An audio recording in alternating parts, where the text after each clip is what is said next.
This is Martin Gutenberger. I'll be going over how to stage a rectal cancer by MRI. So I have our MRI protocol here for rectal cancer staging. The main workhorse of our rectal staging protocol is our high-resolution T2. We use that mostly for doing the local staging of the actual tumor itself. And then we use our larger field of view images, which is pretty much everything else. Some of it for troubleshooting, especially when there's artifact on the high resolution images, or sometimes if you can't find the tumor, the contrast enhanced images will be helpful. And then we just also use it for looking for lymph node metastasis or any sort of other metastasis that you might need a larger field of view to see. I'm going to organize the discussion today based on kind of a tumor nodes metastasis organization. So first we'll talk about what you need to look for on the tumor for the T stage of the rectal cancer. So the first sequence that the technologists get is a sagittal high-resolution T2 through the pelvis.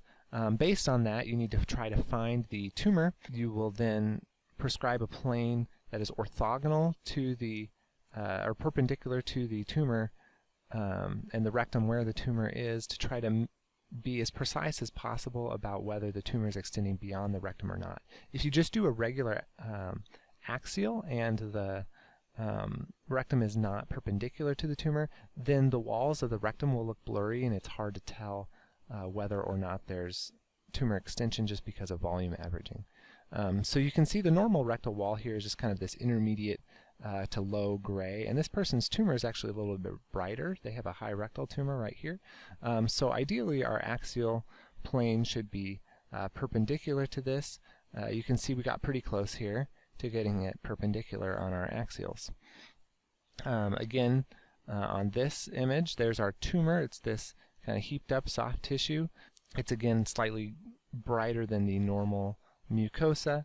That will reverse sometimes after the patient has gotten radiation therapy, so it's important to know whether this is their initial staging scan or a restaging scan. The scan that we have here is the patient's initial staging scan.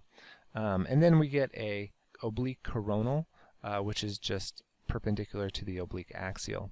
The first thing you need to decide about the tumor is its location. So we start by measuring the distance from the anal verge. Now the anal verge is a little bit debatable about where it is. There's kind of different definitions, but I usually go with, you can see here, there's their internal anal sphincter, and these black muscles here are their external anal sphincter. You can kind of get a sense that it all kind of ends in this area.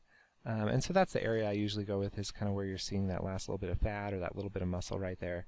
So I will start my measurement right there, and then I'll follow more or less the distance of the rectum, and then I'll go up to the tumor. So and I'll add these numbers up here, so it'll be about 11 or 12 centimeters for this patient. It's a bit of a guesstimate because the rectum is tortuous, but you try to just come up with a reasonable number for how far it is from the rectum. Low rectal tumors are usually defined as tumors that are less than 5 centimeters from the anal verge. Mid-rectal are 5 to 10 centimeters from the anal verge, and then high rectal are 10 to 15 centimeters from the anal verge. The next thing you need to describe, if it's a low rectal tumor, is you need to describe how far away it is from the puborectalis. The reason for that is there are 3 surgeries that they can do to treat rectal tumors. If it's a high rectal tumor or a sigmoid tumor, they can do a low anterior resection.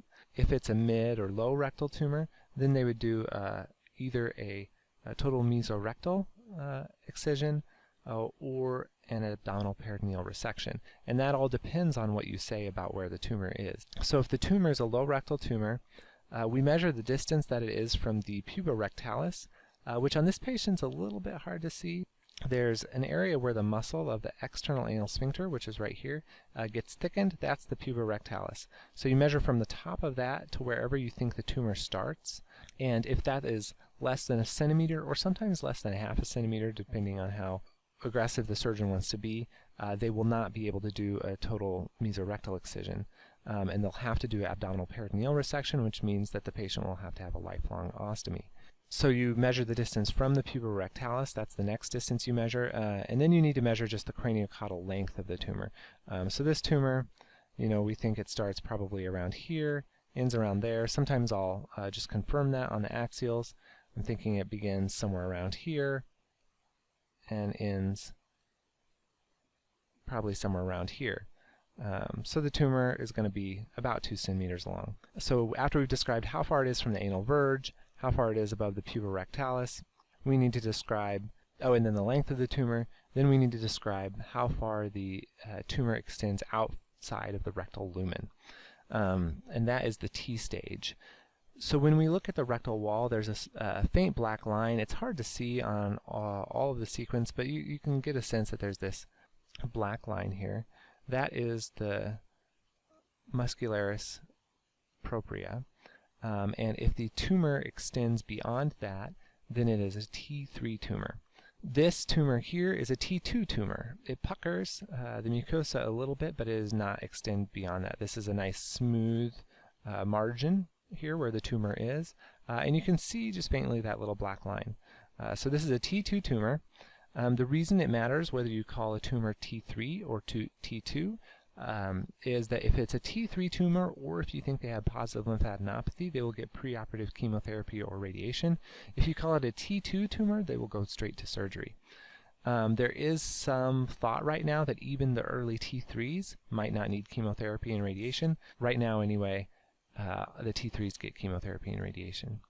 Then also with the tumor, you look for any sort of, or if you do think that there's extension of the tumor beyond the muscularis propria, it's nice to confirm it on 2 planes. So hopefully you have more than one good sequence that's not motiony, and you can question. So like here, if you thought that this little triangle might be tumor extension, which would not be unreasonable, you'd want to see it on 2 planes. Here we thought this was just kind of desmoplastic reaction and not tumor extension.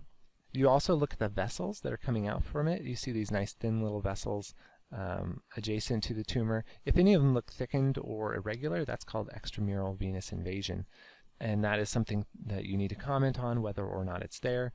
Then you also need to describe whether or not you think the tumor is mucinous or not. If the tumor is mucinous, it'll have a high signal similar to that of fluid, so similar to the seminal vesicles, for example, here. Mucin is thought to be a high-risk feature. They're supposed to have a higher risk of disease recurrence or positive margins. Some people debate that, but we describe it anyway. Then you need to describe the distance from the tumor or any tumor deposit within the mesorectum from the mesorectal fascia. So in the mid-rectum, there's this thin line here, and that is called the mesorectal fascia. That's the surgical plane that surgeons will use if they're doing a total mesorectal excision.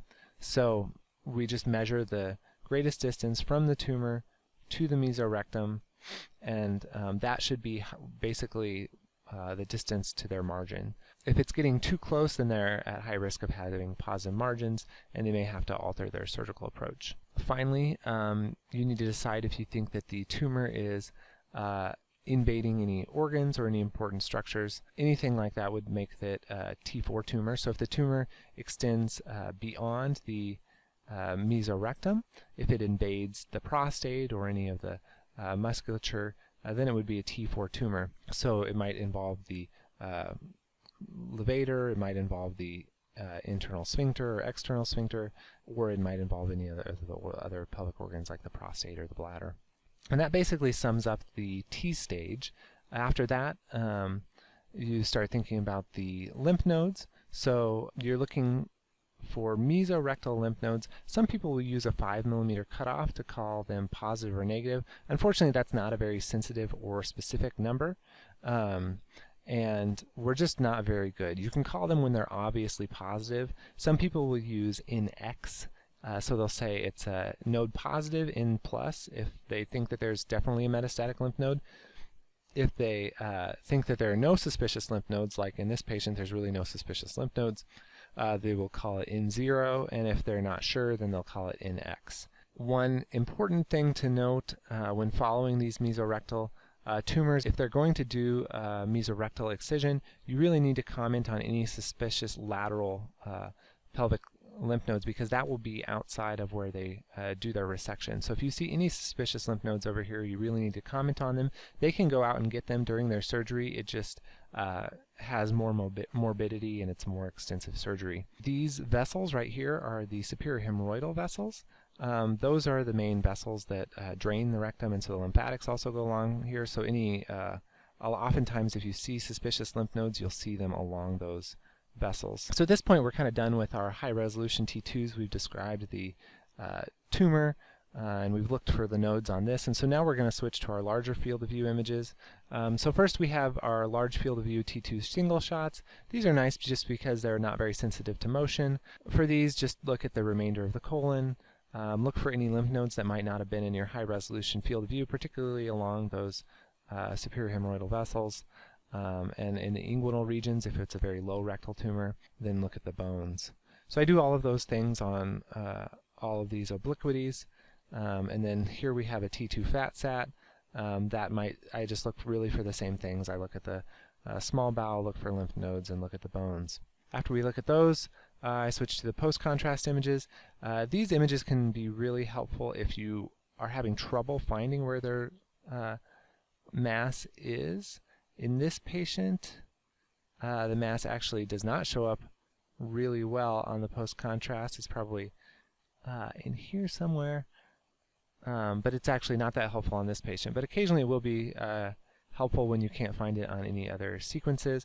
Otherwise, the post-contrast don't give you particularly any more information than the other sequences we've already looked at, but I still will look for lymph nodes on these. These are a lot thinner slices than our other things. And I do think that sometimes nodes show up better than they do on the T2s using these. And then our last post-contrast is just the sagittal post-contrast. Again, looking for really the same things we've been looking for on the other sequences. The last thing I'm going to do is just show you a few ancillary cases just to show examples of a few of the things I talked about. So here, this is another mid-rectal tumor. This tumor I'm just showing because it is an early T3 tumor. You can see kind of this gray of the tumor right here, and there are these areas here where you no longer see that margin of the muscularis propria. You can see it's irregular right there, and there's some little speculations, and that bears out on the sagittal as well. So this is an early T3 tumor, just to differentiate that from the T2 tumor that I was showing before. This next case I'm showing just to give you an example of what a mucinous tumor looks like. Now this is a terrible advanced tumor. This whole thing here is tumor. But you can imagine that if this was a small tumor, especially if there were metastases and nodes that looked like this, you could easily think they're fluid or confuse them with the fat. But all of this bright stuff is just pools and pools of mucin. So this person, of course, had a terrible outcome. It's really invading just about everything in their pelvis. But just to show you, this is what a mucinous tumor looks like.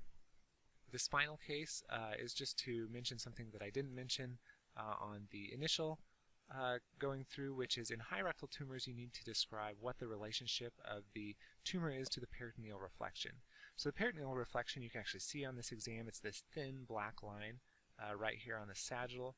It comes behind the seminal vesicles and ends somewhere around here. This person, they have a high rectal tumor, so here's their tumor.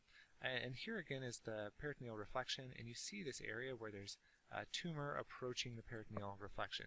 So if you think the tumor is involving the peritoneal reflection, that is T4A disease. So we raised concern for T4A disease. The patient got chemotherapy and radiation, which basically killed all of their tumor, and so by the time they took out the tumor, they couldn't confirm that, but we raised the concern on this exam for T4A disease.